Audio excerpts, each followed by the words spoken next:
उजाले उनकी यादों की।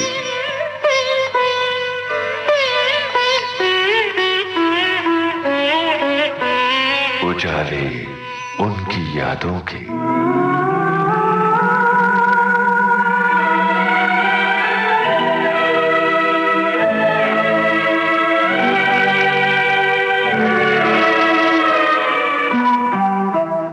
नमस्कार प्रिय श्रोताओं, इस कार्यक्रम में आज से आपके साथ अपनी यादों के उजाले बांटेंगी सुप्रसिद्ध फिल्म अभिनेत्री नंदा।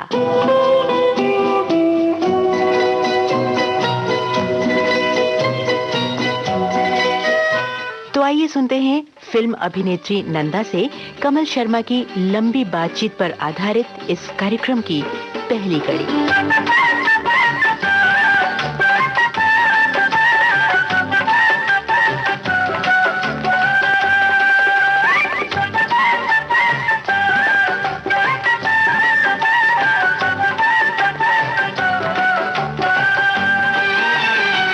नंदा जी नमस्कार। मैं कमल शर्मा विविध भारती की ओर से अपने तमाम सुनने वालों की ओर से आपके इस कार्यक्रम में बहुत बहुत स्वागत करता हूं। नमस्कार। नमस्कार आपको भी और श्रोताओं को भी। और मुझे बड़ी खुशी हो रही है कि मैं इतने सालों के बाद आज ये प्रोग्राम कर रही हूँ।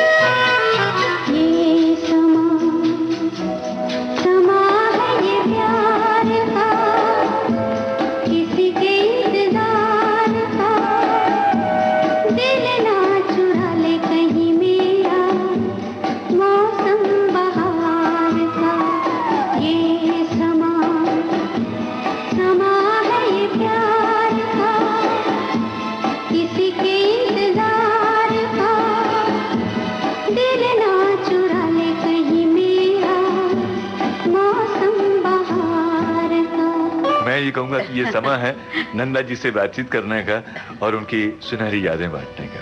तो नंदा जी, सबसे पहले तो हम आपसे ये जानना चाहेंगे कि मुंबई में तो आप बहुत दिनों से रह रही हैं, लेकिन जन्म स्थान कौन सा है? मेरी पैदाइश कोल्हापुर में हुई थी और उस वक्त हम लोग कोल्हापुर में अबाउट 4-5 साल ही रहे। उसके बाद हम लोग मुंबई चले आए क्योंकि पिताजी की जो कंपनी थी वो उन्होंने कोल्हापुर से मुंबई शिफ्ट की थी। अच्छा। तो फिर समझ लीजिए मैं 46 में मुंबई आई। अच्छा अच्छा। कोल्हापुर की वैसे मिर्ची बड़ी तीखी होती है, लेकिन आपने तो मिठास है। अच्छा नंदा जी, आपने पिताजी का जिक्र किया। मास्टर विनायक साहब। हाँ जी, हाँ जी। बहुत बड़ा कंट्रीब्यूशन है उनका फिल्म उद्योग में, और मैं समझता हूँ कि फिल्म इंडस्ट्री में जो बहुत सारे लोग आए उनको भी उन्होंने बहुत हेल्प की। उनके बारे में हम सबसे पहले आपसे जानना चाहेंगे। एक पिता के रूप में कैसे थे, एक कलाकार के रूप में कैसे थे, और आप पर उनका क्या असर पड़ा? मैं बड़ी खुशनसीब हूँ कि मैं मास्टर विनायक की बेटी हूँ। मेरे पिताजी ना सिर्फ एक अच्छे डायरेक्टर, प्रोड्यूसर, एक्टर थे, बट एक बढ़िया इंसान थे। और मुझे नहीं लगता कि उनके जैसा आदमी कोई है और ना होगा, क्योंकि वो इतने अच्छे थे कि मैं नहीं बयां कर सकती आपको कि क्या उन्होंने किया है इस इंडस्ट्री के लिए और लोगों के लिए। और हमारे साथ तो नेचुरली हम तो उनके बच्चे थे, तो सवाल ही नहीं उठता। But he was totally a different kind of a man. And उनके काम के बारे में तो आप लोग सब जानते हैं कि उन्होंने जो फिल्में बनाई वो बहुत अच्छी फिल्में उन्होंने बनाई भी और एक्टिंग भी की। बट शायद आप लोग नहीं जानते कि डायरेक्टर और एक्टर बनने से पहले वो एक टीचर थे। टीचर इन अ सेंस ही used to teach in a college, और उस वक्त बहुत गरीबी थी। और तब Shantaram ji is my daddy's first cousin.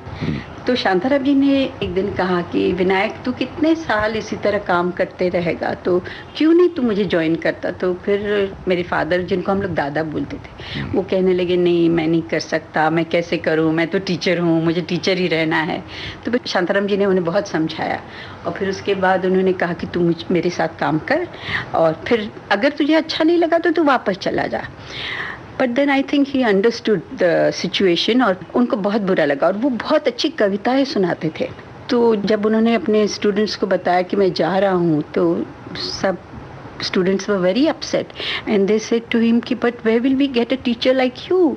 तो then he said कि खैर मैं जा रहा हूँ लेकिन मैं आप लोगों को एक बात बताता हूँ, आज तक मैं इस काले बोर्ड पे आप लोगों को सिखाता था, अब मैं जब वहाँ जा रहा हूँ सफ़ेद पर्दे पे, वहाँ भी मैं तुम लोगों को कुछ सिखाऊंगा ही। और उन्होंने इस बात का इतना means like he followed that to the T, क्योंकि उन्होंने फिर उसके बाद जितनी फिल्में बनाई, आप अगर उनकी फिल्में देखेंगे तो आपको एहसास होगा कि वो अपनी हर फिल्म में कुछ कहना चाहते थे।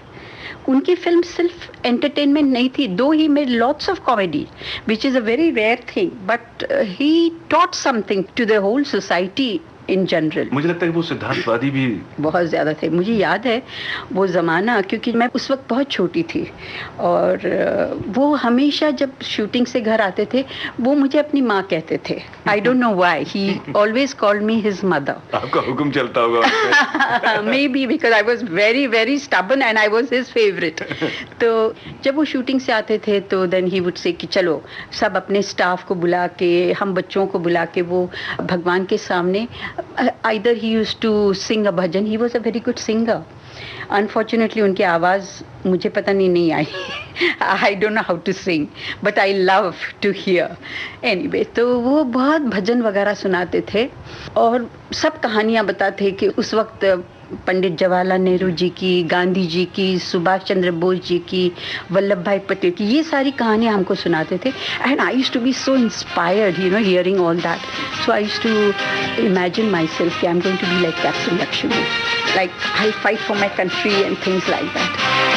कदम कदम बढ़ाएगा, खुशी के गीत गाएगा, ये जिंदगी है कौम की तो कौम पे लुटाएगा। कदम कदम बढ़ाएगा, कदम कदम बढ़ाएगा, खुशी के गीत गाएगा, ये जिंदगी है कौम की तो कौम पे लुटाएगा। कदम कदम बढ़ाएगा।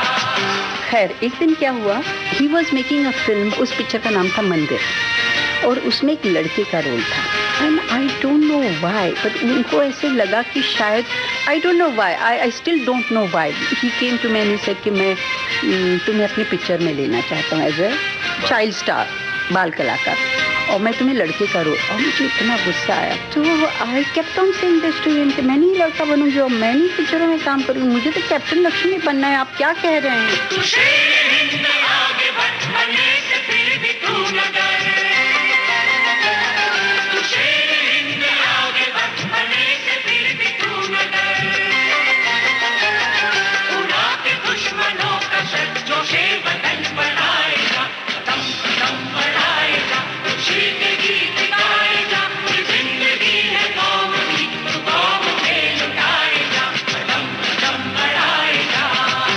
So I was very angry and I stopped talking to him.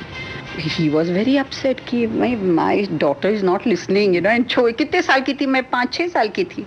तो फिर मेरी माँ ने मुझे समझाया कि देखो बेटा, कुछ तो बात होगी जो वो तुम्हें कह रहे हैं काम करने के। मैंने कहा वो, और वो मुझे कहते मेरे बाल काटूं मैं और छोटे छोटे बाल बनाओ, क्योंकि नेचुरली लड़के का role. Anyway she convinced me and then she said बस एक बार काम करना, फिर तुम नहीं करोगी तो भी चलेगा। तो मैंने कहा ठीक है। I went to him and I said I am sorry dada, I will do this film, but इसके बाद आप मुझे कभी नहीं कहेंगे काम करने के लिए। तो he said okay, promise promise promise. And then I did that film, but unfortunately during the making of that film he passed away. और उनका जाना was such a big shock because nobody expected, he just died very very suddenly. 10-15 दिन वो बीमार रहे and one day he just, I still don't understand what happened, you know. और we were just left in lurch कि अभी माँ को ये बड़ा ये था कि कैसे बच्चों को वो पालेंगी, क्योंकि मेरी सबसे छोटी बहन सिर्फ 6 महीने की थी। तो you can imagine, and we were 7 brothers and sisters, so you can imagine the youngest was only 6 months. मैं 5-6 साल की थी उस वक्त, तो मुझे तो कुछ समझ में नहीं आ रहा था कि क्या हो क्या रहा है। खैर, I suppose life goes on, and then my mother played a very I'm really blessed. मैं सच कहूँ कि ये ज़िंदगी में अगर मैं भगवान का शुक्रिया पहले अदा करूँगी तो 2 चीज़ों के लिए। एक तो मेरे पिताजी, he was a great human being, beautiful person, and my mother was तो my God how she has faced life, कि इट्स अमेजिंग कि उन्होंने कैसे 7 बच्चों को पाला। ये तो आज तक हम सोचते रह जाते हैं, कभी वो औरत गुस्सा नहीं हुई, कभी नाराज नहीं हुई, और इतनी शांति से, इतने प्यार से हमको बड़ा किया है। तो मैं भगवान की बहुत शुक्रगुजार हूँ कि हमें ऐसे पेरेंट्स मिले। आपने अपने दोनों माता पिता से सबसे अहम बात क्या सीखी? Honesty, honesty to the T, कि जिंदगी में कुछ भी हो जाए, सच्चाई का साथ देने का, कुछ भी हो जाए, कैसा भी वक्त आए, बट सच्चाई का साथ नहीं छोड़। तो नंदा जी, ऐसे मौके तो आए होंगे आपकी जिंदगी में जब बड़े धर्म संकट की स्थिति आई होगी? बिल्कुल, बहुत बहुत आए, पर पता नहीं, शायद मेरे माँ बाप मेरे साथ हैं। मैं ये नहीं कहूँगी थे, मैं कहूँगी अभी भी हैं। आज भी मुझे ऐसे लगता है कि वो लोग हैं मेरे साथ, इसीलिए मैं इस तरह जिंदगी बिता सकती हूँ। नहीं तो बड़ा मुश्किल है एक औरत को अकेले रहना आज की दुनिया में। नंदा जी, जैसे कि आपने कहा, पिता आपको प्रेरणा से भरी हुई कहानियां सुनाया करते थे, क्रांतिकारियों की, देश के नेताओं की, और मन में कहीं ना कहीं एक तरह से वो संस्कार संचित होते चले जाते हैं। हाँ। एक सपना बनने लगता है, आकार लेने लगता है कि मुझे ऐसा बनना है। लेकिन जब आप फिल्मों में आ गई, हालांकि उसके पीछे परिस्थितियां कुछ ऐसी थी, उनके बाद में बात करेंगे, ये सपना कभी आपको इसका रंज हुआ कभी कि मैं नहीं बन पाई, वैसी नहीं बन पाई? रंज नहीं हुआ, लेकिन एक बात का दुख जरूर है, क्योंकि मैं भी बहुत पढ़ना चाहती थी। क्या? मेरा सपना था कि मैं टीचर बनूं, और मैं very good in my studies. तो वो मेरी एजुकेशन कंप्लीट नहीं हो सकी, क्योंकि I became a leading lady at the age of 14, और वो भी शांताराम जी की पिक्चर में। अच्छा, मैंने जब तूफान और दिया भी जब की थी, तब मुझे कभी ऐसा नहीं लगा था कि मैं going to be a successful heroine. I just thought कि the family needs some money and somebody has to look after the house, and I had taken this responsibility. But मैं सोचती, पता नहीं, बचपना था, मैंने सोचा कि शायद मैं ये फिल्म करूंगी, और फिर पता नहीं, आई don't know what I thought. That time I was studying also, उस वक्त मैं पढ़ भी रही थी। तो मैंने कभी नहीं सोचा कि ये पिक्चर हिट होगी, कि मैं सोचती थी हमें कौन देखने आएगा। और उस पिक्चर में मैं थी, राजेंद्र जी थे, राजेंद्र कुमार, और सतीश करके एक लड़का था जो नया था, और the film was directed by Shantaram ji son, जिनको हम कुमार राजा बुलाते थे। तो ये हम सब नए लोग, तो मैं सोचती थी ये पिक्चर देखेगा कौन। तो हम लोग जब शूटिंग कर रहे थे, तो हम अक्सर कहा करते थे कि ये शांताराम जी क्यों पिक्चर ये बना रहे हैं, क्योंकि ये पिक्चर कोई नहीं देखेगा, हम ही रहेंगे। तो it was a joke on the sets कि ये कोई नहीं देखने वाला है पिक्चर। तो हम उस हिसाब से काम कर रहे थे कि कोई पिक्चर नहीं देखेगा। और जब पिक्चर लगी, उसकी आई थिंक 3rd या 4th day it was declared a biggest hit.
उसके बाद it was like then I knew that the film was a hit and then I started getting offers and फिर उसके बाद तो it was no turning back। बड़ा अजीब सा नाम है, मैं समझता हूँ ये आपकी जिंदगी से भी जुड़ा हुआ है, तूफान और दिया। एक तरफ आपकी जिंदगी में तूफान चला आया था, और आप अपने परिवार के लिए एक दिए की तरह जली और उसके बाद में आपकी अपनी जिंदगी में वो दिया जला, उम्मीद का, सफलता का, कामयाबी का। मैं समझता हूँ कि पहली फिल्म तो हर आदमी की जिंदगी में बड़ी मायने रखती है। इससे गाने भी बड़े मकबूल बहुत हुए। अच्छे थे। मुझे लगता है कि तूफान और दिया का जो टाइटल सॉन्ग है, ये कहानी है दिए की और तूफान की। That was the best song. Not that other songs were not good, they were also excellent because they were bhajans of Mirabai, पर मुझे लगता है ये गाने में कुछ बहुत ज्यादा जोश था और वो गाना itself told the story of the film. निर्बल से लड़ाई बलवान की, निर्बल से लड़ाई बलवान की, ये कहानी है दिए की और तूफान की, ये कहानी है दिए की और तूफान की। So I think it was sung beautifully by Manna Da. आज भी इस गाने को सुनो तो आपके रोए खड़े हो जाते हैं, इतना रोमांचित कर देता है ये गाना। और हमारे अंदर वो खासतौर से ऐसे लोग जो अपनी जिंदगी से निराश हो चुके हैं, हारने की कगार पर पहुंचे, उनको फिर से ये हिम्मत देते हैं।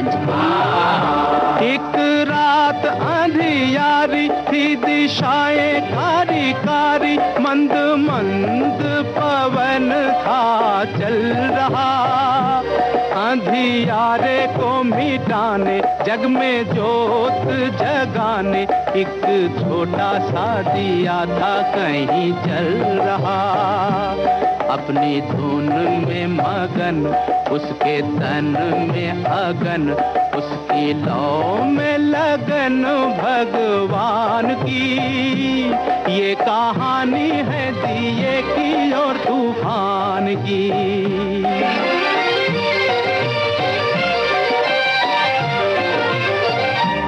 कहीं दूर था तूफान,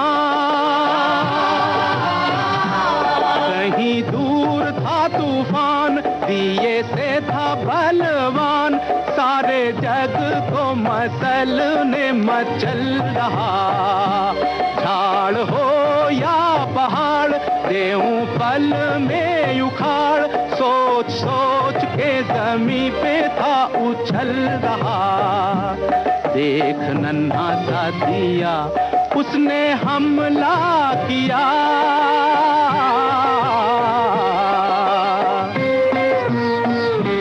देख नन्हा सा दिया उसने हमला किया, अब देखो लीला विधि के विधान की, ये कहानी है दिए की और तूफान की।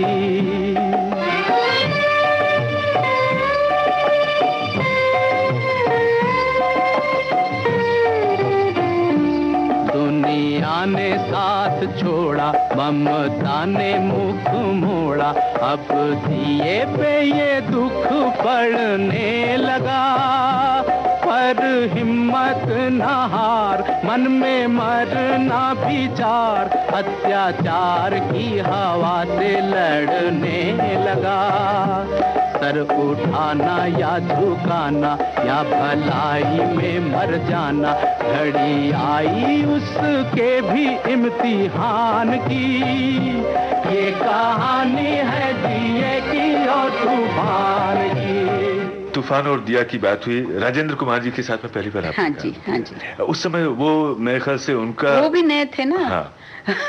तो अजीब बात मैं आपको सुना, it's a very interesting story. वो भी बहुत शायद थे क्योंकि वो भी नए थे। अच्छा, उनको इस बात का एहसास था कि ये तो शांताराम जी की नीस है, तो यू नो लाइक बड़ी इज्जत से यू नो लाइक वो भी बेचारे आके नमस्ते नमस्ते, मैं भी नमस्ते करके। अब मैं स्कूल में थी तो मैं बहुत शाय फील करती थी किसी से बात करने के लिए। वो जो लड़का था सतीश, वो तो मुझे दीदी बुलाता था, so I didn't feel awkward working with him because brother and sister एक होता है ना कि क्योंकि मेरे भी भाई बहन थे तो मुझे कभी ऐसे ऑकवर्ड नहीं लगा। बट राजेंद्र जी के साथ वो तो मेरे हीरो थे, तो I used to feel very shy, I never used to talk to him, barring नमस्ते नमस्ते। और हम दोनों ने पूरी फिल्म में कभी बात नहीं की।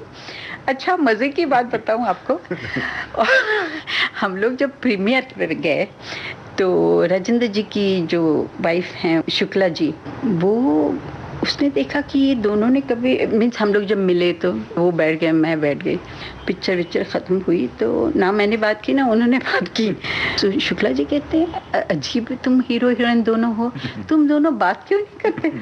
तो वो कहते वो नहीं बात करती है तो मैं क्या करूँ? तो she said but then as a man you should take initiative. बोले वो इतनी शाय है कि वो ऊपर ही नहीं देखते हैं कभी, तो मैं क्या बात करूँ? Anyway, I didn't know all this. Afterwards, when I worked with him in कानून, तो तब वो उन्होंने तब तक ज़रा सा नेचुरली मैं आई स्टार्टेड वर्किंग और काफ़ी पिक्चरें की थी, तो देन लिटिल बिट बातें होती थी। तो फिर उन्होंने मुझे ये स्टोरी से बोला, नंदा पता है my wife used to say कि why you both don't talk to each other. तो राजेंद्र जी भी very nice man, so he said कि no she is a very shy girl, she won't talk at all. Shooting में कोई दिक्कत नहीं जाती थी इसकी वजह से? नहीं, क्योंकि हम दोनों की जो रोल थे वो भी ऐसे ही थे ना। He was suppose to be in love with me but he never like, उस जमाने में कौन सा प्यार व्यार की बातें तो होती नहीं थी, एक दूसरे को सिर्फ देख के प्यार, you know that was the situation. तो सवाल ही नहीं उठा कि हम क्या बात करें। मीन्स लाइक वो बेचारे सेट पे आते थे, मैं सेट पे आती थी, हम दोनों इधर के बाद। उस सेट पे क्या था, सारे मेरे भाई थे, all of them were somehow और the other related to me. तो फिर मैं उन लोगों से बात करती थी, उनसे बड़ी शर्मा के उनसे बात करती थी। तो ये जब फिल्म रिलीज हो गई तो उस समय आप पढ़ रही थी? हाँ, मैं पढ़ रही थी उस वक्त, but I had to leave ना, क्योंकि क्या हुआ एक्चुअली जब मेरे एग्जाम्स आए तब थोड़ी रीशूटिंग निकली और मैंने शांताराम जी को कहा था कि देखिए मैं मेरी एग्ज़ाम नहीं ये करना चाहती मिस कर, और उनको भी बहुत बुरा लगा। तो ही सेड बट क्या करें Nanda, we have to do reshooting. तो मैं अपनी पिक्चर तो डिले नहीं कर सकता ना तुम्हारे एग्ज़ाम्स के लिए। तो मुझे बहुत दुख हुआ, लेकिन क्या कर सकती थी मैं, दैट वाज इम्पोर्टेंट ना। इतनी तो समझ थी कि भाई फिल्म मेकिंग इज़ नॉट कि आप उसको 2 महीने बाद करो या 15 दिन की, जो शूटिंग का शेड्यूल है तो यू हैव टू कंप्लीट। और फिर उसके बाद क्या वो पिक्चर हिट हुई और उसके बाद इतने ऑफर्स आए, फिर मैंने सोचा it is impossible for me to do shooting and working in film, so I had to leave.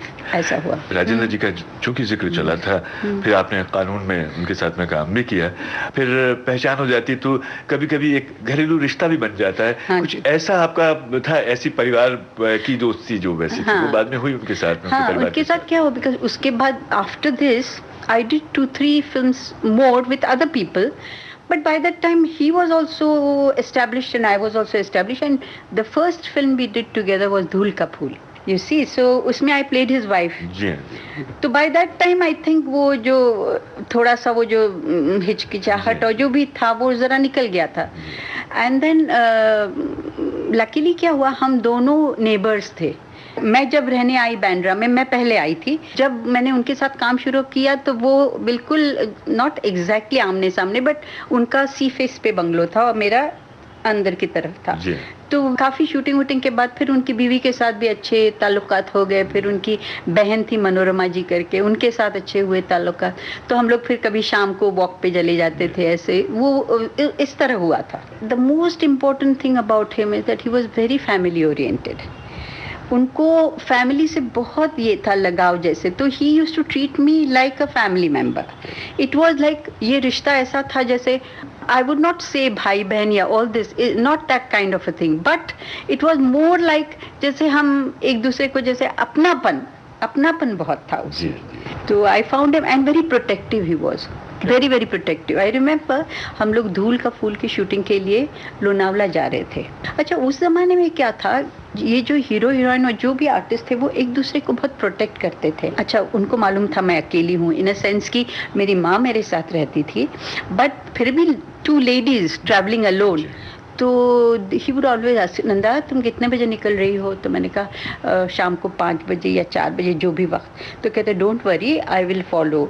हाँ, मैं पीछे, क्योंकि उनकी भी बीवी उस ज़माने में सब लोग अपनी फैमिली के साथ आउटडोर्स जाते थे, क्योंकि उस वक्त आउटडोर जाना बहुत बड़ी बात थी। तो जैसे even whether it is Lonavala और any, everybody used to bring their family. तो वो अपनी बीवी के साथ आ रहे थे, बच्चों के साथ। तो मुझे कहा कि तुम आगे रहो, मैं पीछे रहूँगा, ताकि एक दूसरे का सहारा रहेगा। तो that was the feeling those artist had towards each other.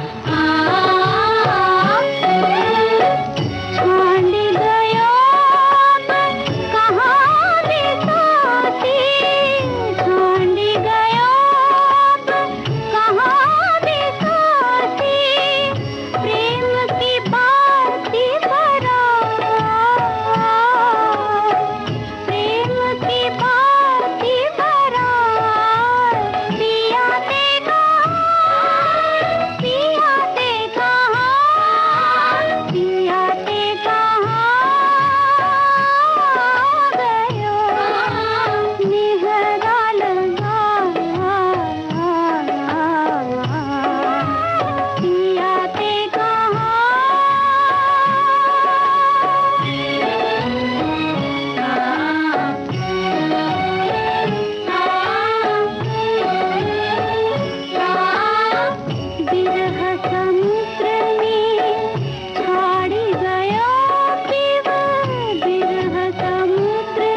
Nanda ji, में जिक्र आया था धूल का फूल फिल्म का, जिसमें आपके साथ थे राजेंद्र कुमार। फिल्म का निर्माण किया बलदेव राज चोपड़ा साहब ने और इसका निर्देशन किया था यश चोपड़ा साहब ने। इस फिल्म के बारे में कुछ बताइए। एक्चुअली इस फिल्म की हीरोइन तो माला जी थी। जी। I didn't have a very very big role, but it was a role of a very understanding wife. And because चूंकि मैं राजेंद्र जी को जानती थी तो it was a little bit easier. उससे पहले मैंने एक फिल्म की थी AVM की भाभी, which was a very very big hit and a very beautiful film. And I think I had one of my best roles in भाभी.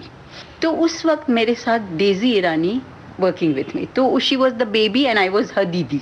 अच्छा, वो बड़ी नॉटी थी बचपन में ना। Actually all children are naughty. वैसे अभी भी नॉटी अभी नॉटी है ना। अभी तो मैं मिली नहीं उनको, बट उस जमाने की बात करें तो वो मुझे सेट पे हमेशा दीदी दीदी कहती थी और सिर्फ वो मेरी बात मानती थी। बाकी सब लोगों को वो नचाती थी और मैं उसको कहती थी डेजी अगर तुमने ऐसा किया तो मैं तुमसे बात नहीं करूँगी। और मैं नहीं बात करती थी तो उसको बहुत बुरा लगता था। तो हमेशा कहती नहीं नहीं दीदी आप मुझसे नाराज मत होना, आप मुझसे ना। But she was such a sweet child, I can't tell. Anyway, then we made that film before Dhool Ka फूल। छुपा कर मेरी आँखों को वो पूछे कौन है जी हम, मैं कैसे नाम लूं उनका जो दिल में रहते हैं हरदम।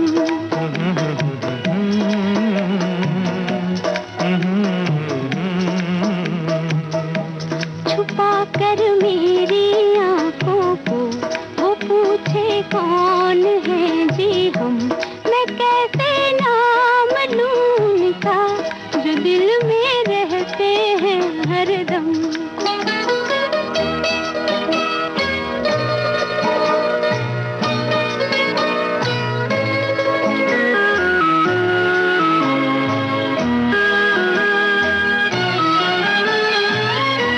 न जब तक देख ले वो दिल तो कैसे दोबारा आए,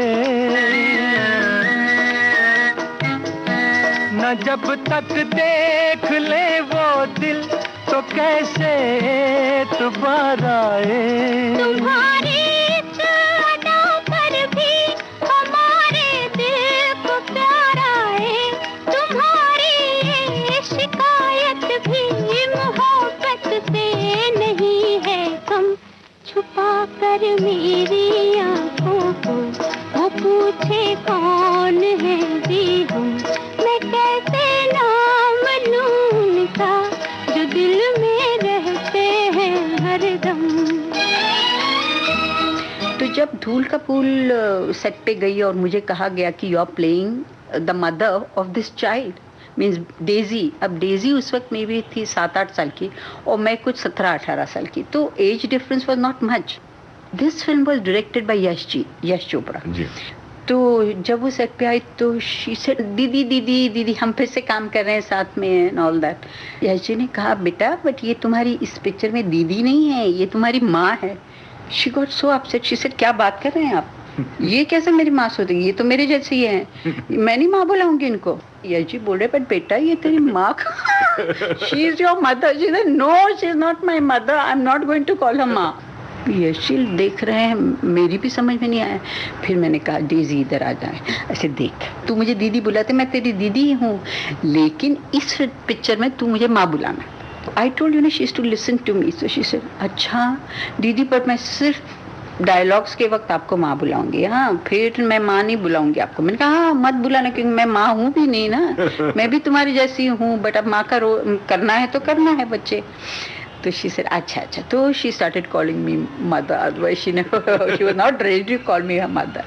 धूल का फूल में साहिर साहब ने बड़े अच्छे गाने लिखे, बहुत अच्छे, दिल को छू लेते हैं। हाँ। उसमें गाना तो बहुत ही अच्छा है। तू हिंदू बनेगा ना मुसलमान बनेगा, इंसान की औलाद इंसान बनेगा। तू हिंदू बनेगा न मुसलमान बनेगा, इंसान की औलाद है इंसान बनेगा। तू हिंदू बनेगा न मुसलमान बनेगा, इंसान की औलाद है इंसान बनेगा।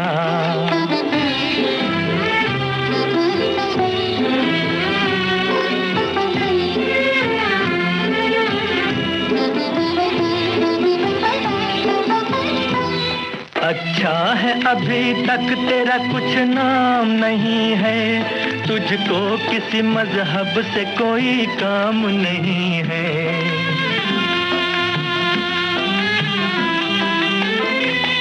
अच्छा है अभी तक तेरा कुछ नाम नहीं है, तुझको किसी मजहब से कोई काम नहीं है।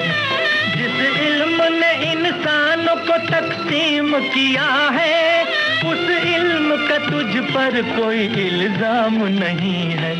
तू बदले हुए वक्त की पहचान बनेगा, इंसान की औलाद है इंसान बनेगा। तू हिंदू बनेगा न मुसलमान बनेगा, इंसान की औलाद है इंसान बनेगा। जब मैंने यश जी के साथ काम किया तो वो भी नए थे, मैं भी नहीं थी, तो उस वक्त इतनी समझ तो थी नहीं। We use to be guided by Chopra ji. Chopra जी's influence was quite a lot on all of us for that matter. तो उस वक्त वैसे भी इतनी समझ तो नहीं आ रही थी, बट आज मैं कह सकती हूँ कि he is the only director today who has stood with time. I mean, बहुत से directors आए चले गए, they couldn't stand with वक्त, I think so. But this person, I don't know, he has got immense talent or whatever you can say, that today he is still a very successful man. And I would say that his success is due to his sincerity towards his work, which he has not lost. That is what his asset is, I can say. पर नंदा जी, इस banner की 2 फिल्में हैं। हाँ। मेरे ख्याल से इत्तेफाक भी इनकी फिल्म हाँ जी, और हाँ जी, कानून। हाँ। कानून में शायद गाने नहीं थे, बट कानून was directed by Chopra ji and Ittefaq was directed by Yash ji. Banner तो वही था, बैनर वही था। है ना? कानून जब बनी थी तब तो जैसे मैंने कहा, तब भी मैं नहीं थी। When I started working with Chopra ji, he offered me धूल का फूल and कानून at the same time. It was बहुत बड़ी बात थी क्योंकि चोपड़ा जी का बैनर बहुत एस्टैब्लिश था और चोपड़ा जी उस जमाने में is a big name, and for me to do 2 films with him was a very very big thing. And I must say one thing, Chopra ji was like father figure in a sense कि मुझे याद है जब नया दौर बन रही थी तो उनको एक लड़की की ज़रूरत थी, नॉट वैजंती माला ज़रूर, बट चांद उस्मानी जी का जो रोल था, यानी अजीत जी के ऑपोजिट जो था वो, तो he wanted a new girl. उस वक्त हम लोग सब नए नए आए थे, तो जोगलेकर काका करके हैं जो हमारे फैमिली मेंबर जैसे ही थे, तो उन्होंने मुझे कहा कि I know Chopra ji very well, so I will take you to meet him. So I said okay. तो हम लोग उनके घर पे चले गए। जब उन्होंने देखा तो ही स्माइल्ड, वो Chopra ji, and he said कि जोगलेकर जी ये तो बहुत छोटी है, ये तो अभी अभी एकदम बच्ची है। And of course I was a बच्चा only, maybe I think I was 15 या 16 years old, and then he said to cast her opposite Ajit ji is like, तो he said कि baby don't worry, तुम बड़ी हो जाओगी ना तो मैं तुम्हें ज़रूर अपनी पिक्चर में लूँगा, बट इस पिक्चर में मैं तुम्हें नहीं ले सकता। And I understood, I never felt bad, I understood from my childhood। मुझे बहुत लॉजिक है ज़िंदगी में, पता नहीं वो कैसे, वो कहता है पैदाइशी होता है या I don't know what it is, but about everything I had logic। So when he said to me like this, I never felt bad. I said he's got a point. How can I look okay with अपना अजीत जी? He's too tall and too big made, और मैं इतनी सी छोटी, और वैसे भी एकदम बच्चे जैसा फेस था मेरा, तो मुझे बुरा नहीं लगा। But he remembered, and when धूल का फूल की कास्टिंग हो रही थी एंड जब बीवी का रोल की बात हुई तो he immediately came sent a word to me and I was signed for both this films and it was really great working with him. लेकिन इत्तेफाक साइन करने का इत्तेफाक कैसे हुआ? अच्छा, वो भी एक बड़ी अजीब स्टोरी है इन अ सेंस कि वो कहते हैं ना कि जिसकी तकदीर में जो होता है वो उसके पास चला आता है। अच्छा, जब इत्तेफाक की बात हो रही थी तो I think the first name was, I think Rakhi ji का नाम था कि Rakhi ji was supposed to do it, but I really don't know what happened.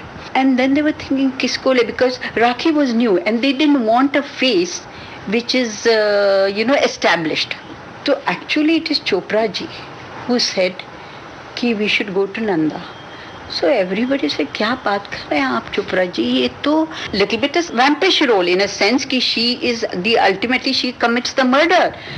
तो बोले नंदा जी इतना innocent face, तो बोले that is the thing।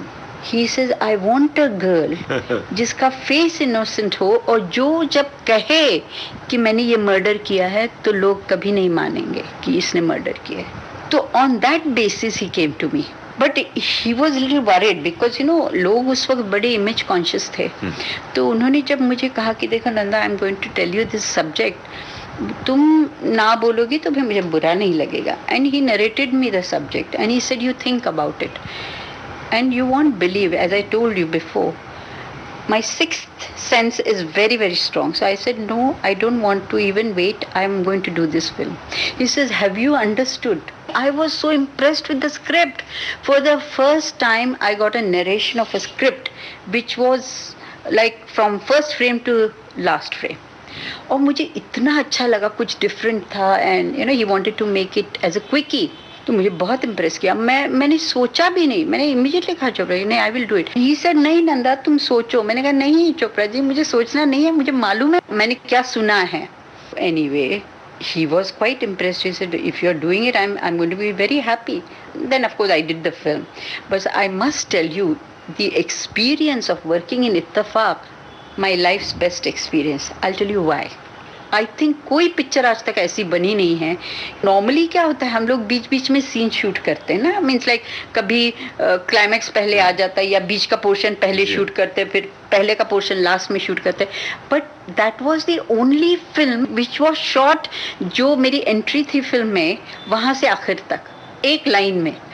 और we finish the film in 29 days and I tell you, we all were so engrossed and so overwhelmed with that film कि जब वो picture ख़त्म हुई तो literally we were in tears because हमें यकीन नहीं हुआ कि हमने पिक्चर इतनी जल्दी बना ली और इतनी अच्छी पिक्चर बना ली. और एक बात मैं और कहना चाहूँगी अबाउट यश जी एंड मंगेश दादा करके, वेरी फेमस रिकॉर्डिस्ट.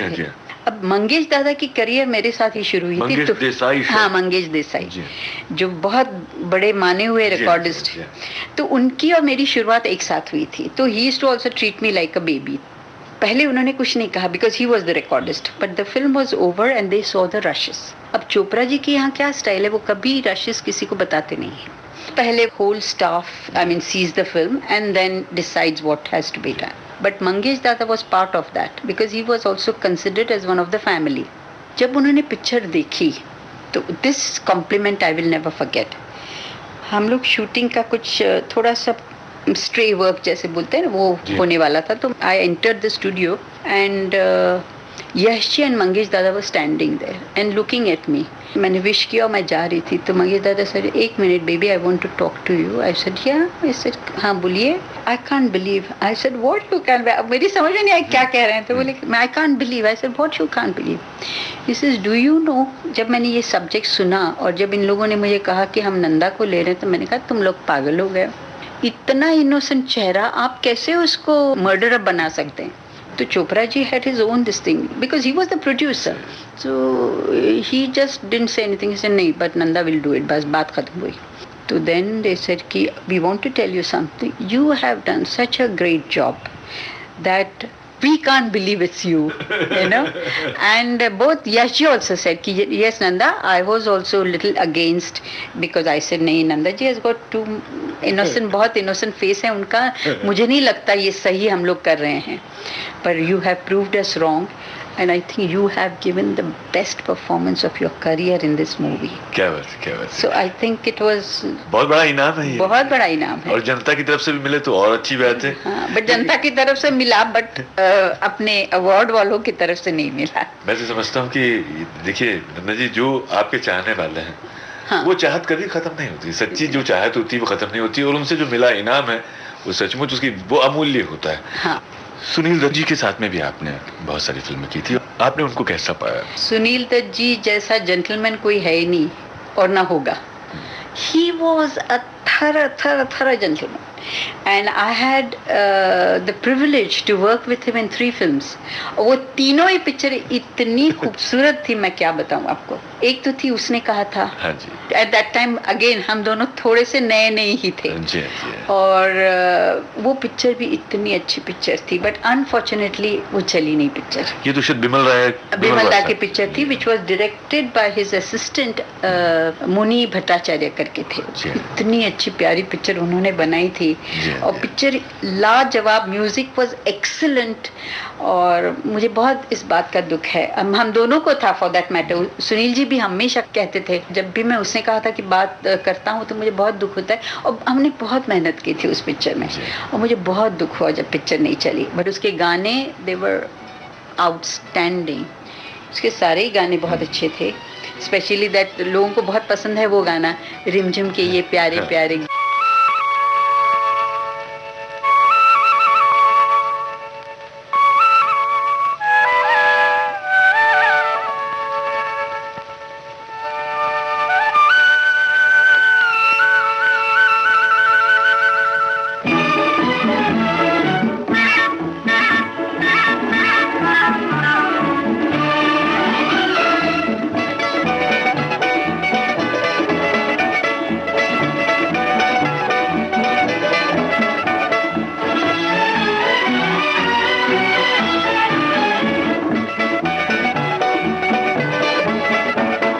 रिमझिम के ये प्यारे प्यारे गीत लिए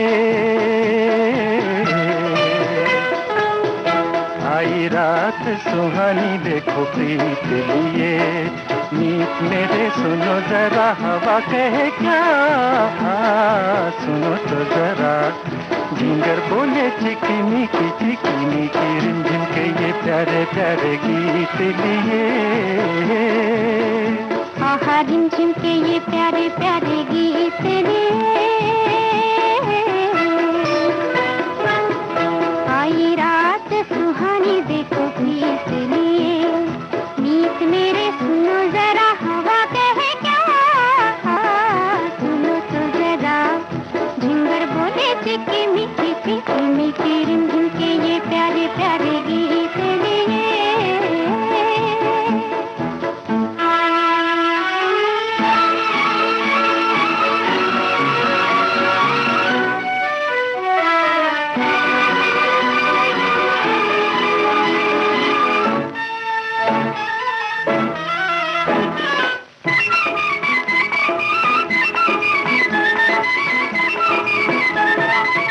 कोई सी भीगी भीगी रात झूमे, आंखों में सपनों की बारात झूमे। कोई सी भीगी भीगी रात झूमे, आंखों में सपनों की बारात झूमे। दिल की ये दुनिया आज बादलों के साथ झूमे। आहा रिमझिम के ये प्यारे प्यारे गीत लिए आई रात सुहानी, देखो प्रीत लिए। मीत मेरे सुनो जरा, हवा कहे क्या, सुनो तो जरा। झिंगर बोले चिकी मीठी रिमझिम के ये प्यारे प्यारे गीत लिए।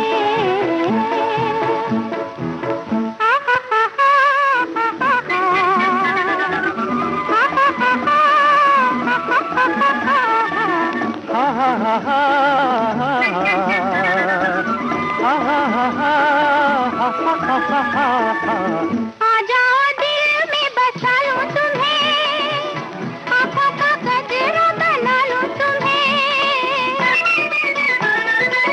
आ जाओ दिल में बसा लूं तुम्हें, आँखों का गजरा बना लूं तुम्हें। जालिम जमाने की निगाहों से छुपा लूं तुम्हें। आहा रिमझिम के ये प्यारे प्यारे गीत लिए आई रात सुहानी, देखो प्रीत लिए। मीत मेरे सुनो जरा, हवा कहे क्या, सुनो तो जरा। झिंगर बोले चिकी मीठी रिमझिम के ये प्यारे प्यारे गीत लिए।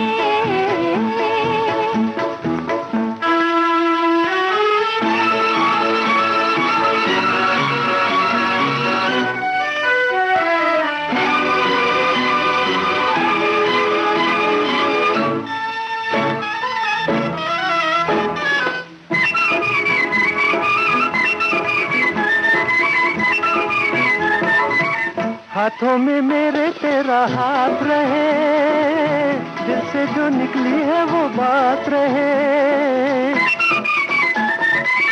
हाथों में मेरे तेरा हाथ रहे, दिल से जो निकली है वो बात रहे। मेरा तुम्हारा सारी जिंदगी का साथ है। आहा रिमझिम के ये प्यारे प्यारे गीत लिए, आई रात सुहानी देखो प्रीत लिए। मीत मेरे सुनो जरा हवा कहे क्या, सुनो तो जरा जिंगर बोले पीती मीठी पीती मीठी रिमझिम के ये प्यारे प्यारे गीत लिए।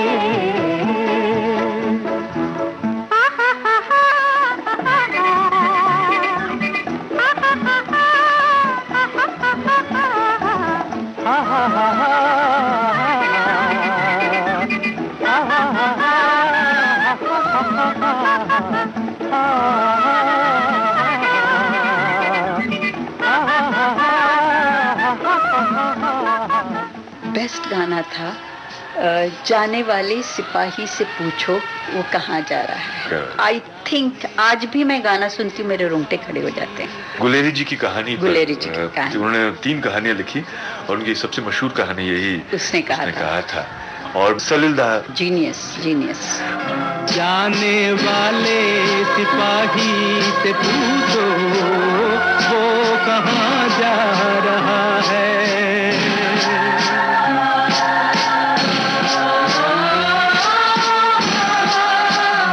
इश्क है हासिले जिंदगानी, खून से तर है उसकी कहानी।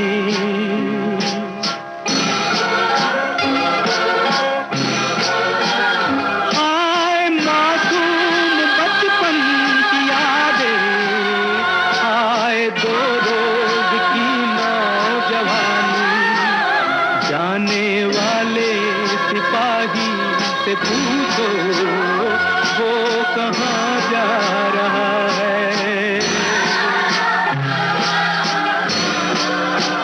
जाने वाले सिपाही से पूछो वो कहाँ जा रहा है।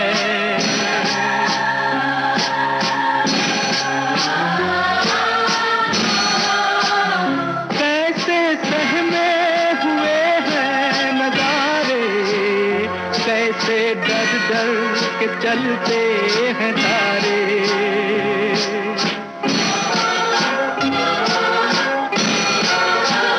क्या जवानी का खून हो रहा है, सुर्ख है आंचलों के किनारे। जाने वाले सिपाही से पूछो वो कहाँ जा रहा है। तो हम जिक्र कर रहे थे सुनी जी, साहब का। हाँ जी। एक फिल्म का जिक्र आपने किया, 2 फिल्में और हैं। दूसरी फिल्म थी आज और कल, हाँ जी। जिसमें उन्होंने डॉक्टर का रोल किया था और मैं उनकी पेशेंट बनी हुई थी। It was a very famous play, Barretts of Wimpole Street करके, और उसमें मेरा रोल था एक अपाहिज प्रिंसेस का। उसमें अशोक दादा भी थे। It was also such a lovely movie. It was fun working in that movie और मेरा रोल बड़ा प्यारा था उसमें। It was directed by this Joglekar kaka, जिनको हम लोग काका बुलाते थे because he was assisting my father. So उनकी पिक्चर थी ये।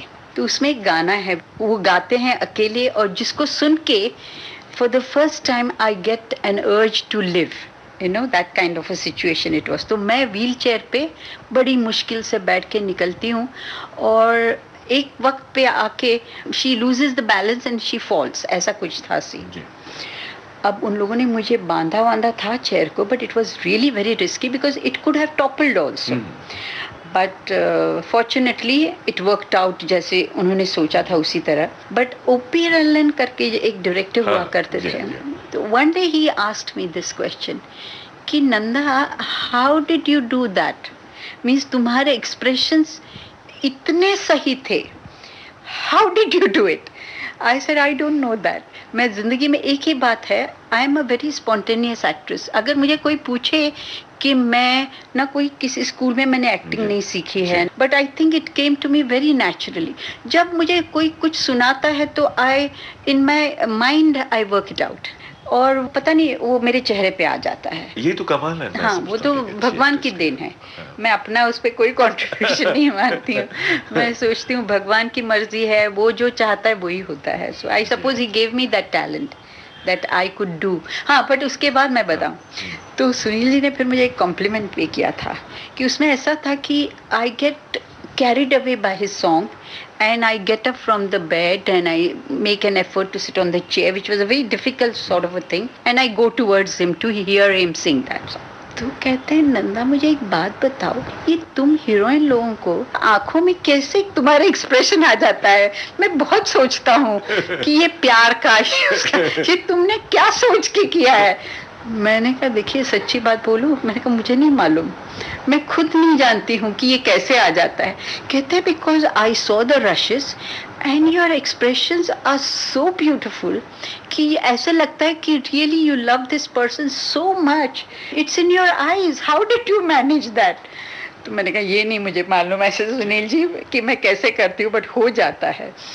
तो हंसने लगे. तो like that he was very sweet person. बड़े अदब से पेश आते थे. You had no tension working with him. And my third film with him was Nartaki. In that he played a professor. अच्छा, ये भी बड़ी कमाल की बात है, उसमें मेरा रोल था प्रोस्टिट्यूट का. अब सब फिर वो बोले how can you make Nanda ji. तो फिर Nitin Bose was the director and he said a very nice thing, my heroine is not a prostitute by the way, she is born in that family and she is supposed to follow the tradition which she doesn't want it. और उसका एक तकिया कलाम था कि वो कहती है कि मुझे पढ़ना है. एंड एवरीबडी से सारे कैसे कैसे पढ़ना कहाँ से, I mean, तुम डांस करोगी, तुम पढ़ोगी. And that was the love story, because then she finds this man and this man takes it on himself to sort of educate her. तो वो नितिन दा बोले there's only one heroine जो dance करेगी at the same time हाथ में किताब लेके कहेगी कि मैं पढ़ना चाहती हूँ, तो लोग मानेंगे. Yes, she can.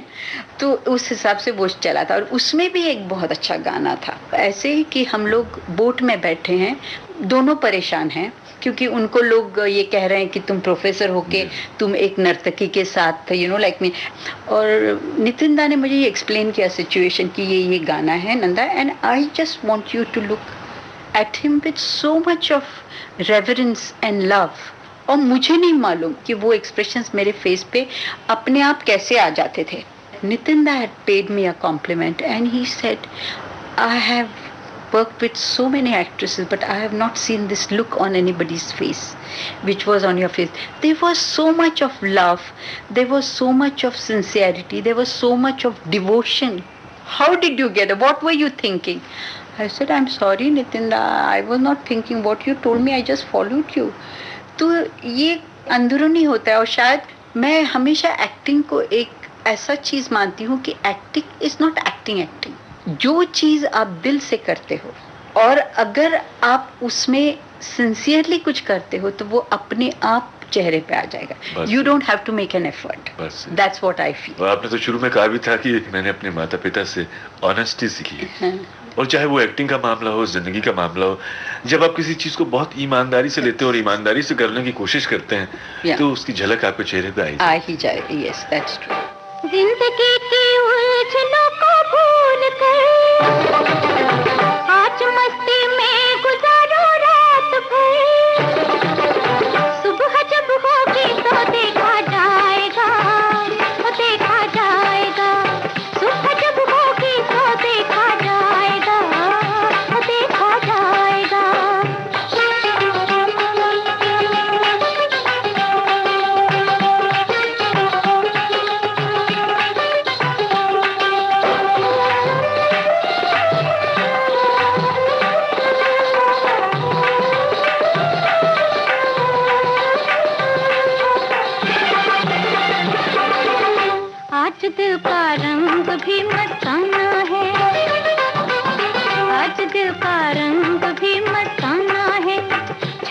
छलका होश का पैमाना है, छलका होश का पैमाना है, हर हकीकत आज एक अफसाना है। मुस्कुरा कर दिल की हर एक चोट पर आज मस्ती में गुजारो रात भर, सुबह जब होगी तो देखा जाएगा, ओ देखा जाएगा, सुबह जब होगी तो देखा जाएगा, ओ देखा जाएगा। उजाले उनकी यादों के। आप सुन रहे थे सुप्रसिद्ध फिल्म अभिनेत्री नंदा से कमल शर्मा की लंबी बातचीत पर आधारित इस कार्यक्रम की पहली कड़ी। रिकॉर्डिंग इंजीनियर थे सुभाष भावसार। कार्यक्रम को संयोजित किया कल्पना शेट्टी ने और विविध भारती की ओर से इसे आपकी सेवा में प्रस्तुत किया कमल शर्मा ने।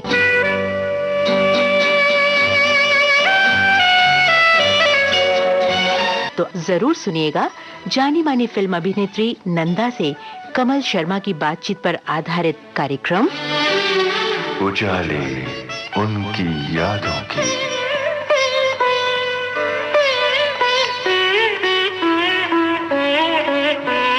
उजाले उनकी यादों की।